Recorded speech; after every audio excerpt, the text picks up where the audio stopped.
Dairy ઉદ્યોગ છે ને એમાં માંસ ઉદ્યોગ કરતા 10 ગણી ક્રૂરતા છે. સૌથી પહેલા તો તમને ખ્યાલ હશે, ગાય કે ભેંસ એ દૂધ ક્યારે આપે? જ્યારે બચ્ચાને જન્મ આપે ત્યારે.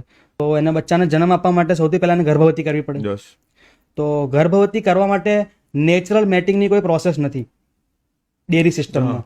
ગવર્મેન્ટ તરફથી એસઓપી છે કે તમારે આર્ટિફિશિયલ ઇન્સેમિનેશન કરવાનું, મતલબ કૃત્રિમ ગર્ભાધાન. હવે કૃત્રિમ ગર્ભાધાનની પ્રોસેસ કઈ રીતની હોય છે? એક મેટલનું રેક બનાવ્યું હોય, એમાં ગાય કે ભેંસને એન્ટર કરવામાં આવે, એના ચારે પગ બાંધી દેવામાં આવે અને પછી એના પ્રાઇવેટ પાર્ટમાં હાથ ઘુસાડવામાં આવે અને 2.5-3 ફૂટ લાંબો સળિયો હોય એ એન્ટર થાય અને પછી લાસ્ટમાં ઇન્જેક્શન દ્વારા સીમન એન્ટર કરવામાં આવે. આ બહુ જ પેઇનફુલ પ્રોસેસ છે.